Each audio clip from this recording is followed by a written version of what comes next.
Hello friend, हरे कृष्णा, राधे राधे। तो कैसे हैं आप फ्रेंड? आई होप आप सब अच्छे होंगे, खुश होंगे। तो फ्रेंड, स्वागत है आपका मेरे एक और न्यू ब्लॉग में। तो फ्रेंड, आज की इस वीडियो में शेयर कर रहे हैं आपसे पूजा पाठ, ध्यान और स्नान का सही समय और सही तरीका क्या होता है। और अगर आप मेरी बताई इन बातों को जीवन में अपनाते हैं तो जीवन में बहुत जल्दी बदलाव भी आएंगे। और ना मेरे पास कुछ कमेंट भी ऐसे आए कि उन्होंने बोला कि हम पूजा पाठ तो बहुत करते हैं लेकिन हमारी जीवन में ना जो परेशानियां हैं वो खत्म नहीं हो रही हैं। तो देखिए फ्रेंड, पूजा पाठ तो हमें करना ही है, वो तो हमारी दिनचर्या में जरूर शामिल होना चाहिए। कोई भी घर ऐसा ना हो जहाँ सुबह और शाम भगवान की पूजा पाठ ना होती हो। घर का मंदिर छोटा हो चाहे बड़ा हो, उसे हमेशा साफ सुथरा रखें, सजा के रखें। और ना जैसे मैं कहती हूँ कि देव वृक्षों की पूजा करने से हमारी किस्मत चमकती है। और देव वृक्ष कौन से होते हैं? सबसे बड़ा और सबसे महत्वपूर्ण पीपल और तुलसी।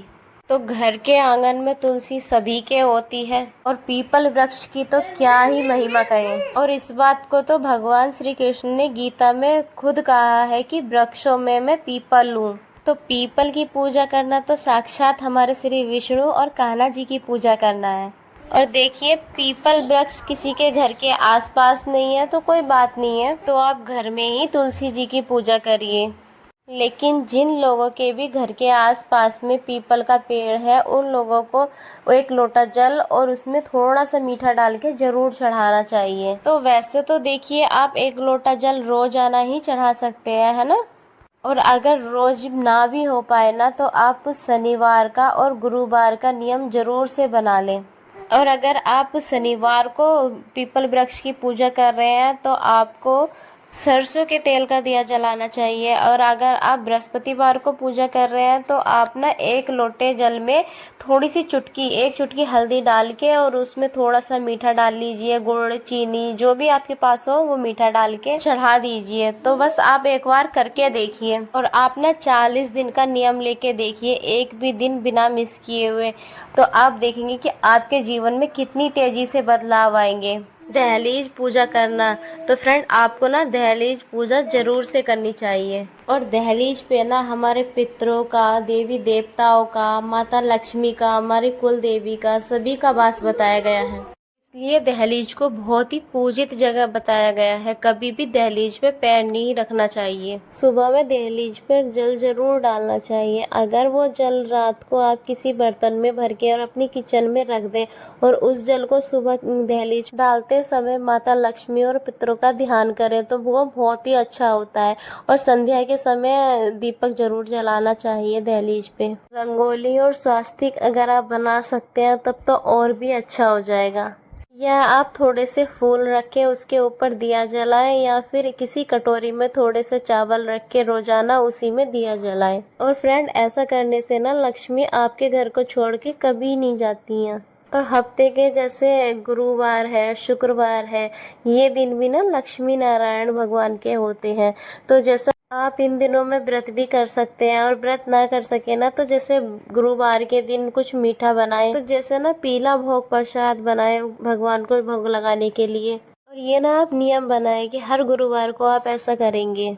और शुक्रवार को आप खीर बनाया करिए हमेशा घर में, और खीर बना के आप भगवान को भोग लगाते हैं। सफेद मिठाई आप बना के शुक्रवार के दिन भोग लगाते हैं और सभी लोग साथ में बैठ के उस प्रसाद को खाते हैं ना, तो इससे भी घर परिवार में प्रेम बढ़ता है और सुख समृद्धि आती है। और ना पूजा पाठ के साथ साथ धर्म कार्यों से भी जरूर जुड़े रहें। कहने का मतलब है कि दान बहुत जरूरी है।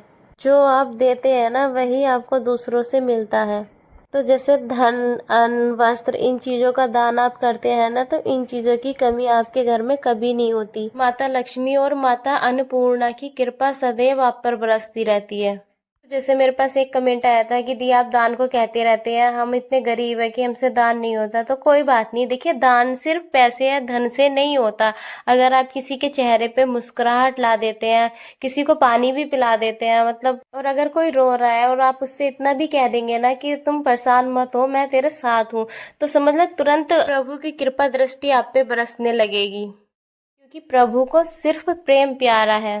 वो भाव के भूखे हैं, किसी के पैसे या मतलब वो उनको ये नहीं चाहिए कि आप पैसे से ही दान करें। तो पशु पक्षियों की सेवा कीजिए, गाय को, कुत्ते को, चींटी को खाना दीजिए और मछलियों को खाना दीजिए। किसी भी पशु को, पक्षी को या मनुष्य को आपने पानी पिला दिया तो ये ना सबसे बड़ा दान होता है। और अभी जैसे गर्मियों का समय चल रहा है और इतनी गर्मी में आपके यहाँ कोई आ जाता है, जैसे आपने कुछ मंगाया, पार्सल मंगाया है या कोई कुरियर आया है, तो इन लोगों से आप पानी की पूछ लीजिए ना, क्योंकि ये इतनी धूप में, गर्मी में गाड़ी चलाते हैं, बाइक चलाते हैं। अगर आप इनसे पानी की पूछेंगे ना तो आपका ये किया गया इतना छोटा सा काम लाइफ में आने वाली पता नहीं कितनी बड़ी पीड़ा को हर ले। और पूजा पाठ के साथ साथ ना आपका घर एकदम नीट एंड क्लीन होना चाहिए और घर का हर एक कोना व्यवस्थित होना चाहिए। वो चाहे आपके घर का किचन हो या मंदिर हो या बेडरूम हो या बाथरूम हो। तो कहते हैं ना, घर में सामान जितना व्यवस्थित रहता है, सजा सवरा रहता है, उससे उस घर की महिला का पता चलता है कि वो अपने घर को कितना समय दे रही हैं। और कहीं ना कहीं आप महसूस भी करेंगे कि आपका दिमाग हल्का रहेगा, क्योंकि जितनी चीजें घर में फैली बिखरी रहती है ना, इससे घर में नकारात्मक ऊर्जा आती है। तो घर में साफ सफाई का होना बहुत जरूरी है। और देखिए, हर चीज का एक समय होता है, हमें उसी समय पर उस कार्य को करना चाहिए। कई बार लोग क्या करते हैं कि आज 7 बजे नहा लिए, कल 8 बजे नहा लिए, परसों 9 बज गए उनको नहाने के लिए। फिर जितना लेट वो नहाने के लिए होंगे उतनी लेट उनकी पूजा पाठ हो जाएगी। तो कभी भी आपका फिक्स टाइम नहीं रहेगा। तो देखो, वैसे तो ये ग्रस्त जीवन है, कभी कभी सभी को लेट हो जाता है, कोई टेंशन लेने वाली बात नहीं है, लेकिन कोशिश हमेशा अच्छी वाली करें, ठीक है। देखिए, जैसे बच्चों का स्कूल जो है ना 7 बजे का है, तो उस टाइम तक बच्चों को नहला देना, नाश्ता कर लेना, सारे काम समय पे हो जाए ना, तो इसका प्रभाव उनके जीवन पे दिखता है। ऐसे ही बिल्कुल भगवान की पूजा पाठ है। जब हम एक ही समय पे रोजाना पूजा पाठ करेंगे ना, तो उसका प्रभाव ज्यादा दिखेगा। वैसे तो देखिए, भगवान अपने हैं, घर अपना है, कभी भी कुछ भी कर लो, लेकिन नहीं, हर चीज का ना एक नियम होता है, सही समय होता है, उसी समय पे हमें कर लेना चाहिए। और देखिए, शास्त्रों में ऐसा कहा गया है ना, जो देवता गण होते हैं वो सुबह ब्रह्म मुहूर्त में ही स्नान कर लेते हैं, सुबह 4 से 5 के बीच में। उसके बाद जो साधु संत होते हैं, सन्यासी होते हैं, गुरुजन होते हैं, उनका समय होता है स्नान का, जो कि ब्रह्म मुहूर्त से सुबह 6 बजे तक उनका भी स्नान हो जाता है। और हम जो गृहस्थ जन हैं, उनके लिए समय बताया गया है कि सुबह 8 बजे तक मानव स्नान भी हो जाना चाहिए। और उसके बाद का जो समय होता है वो राक्षसों के लिए होता है। अब आपको स्नान का क्या सही समय रखना है, ये बहुत ज्यादा जरूरत नहीं है अब समझाने की।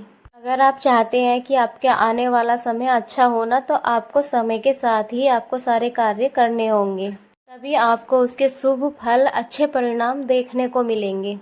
फ्रेंड, आज की वीडियो को यहीं पे एंड करते हैं। अगर वीडियो आपको थोड़ा सा भी पसंद आया हो तो वीडियो को लाइक करें, शेयर करें और सब्सक्राइब करें। तो फ्रेंड, मिलते हैं आपसे नेक्स्ट वीडियो में, तब तक के लिए राधे राधे।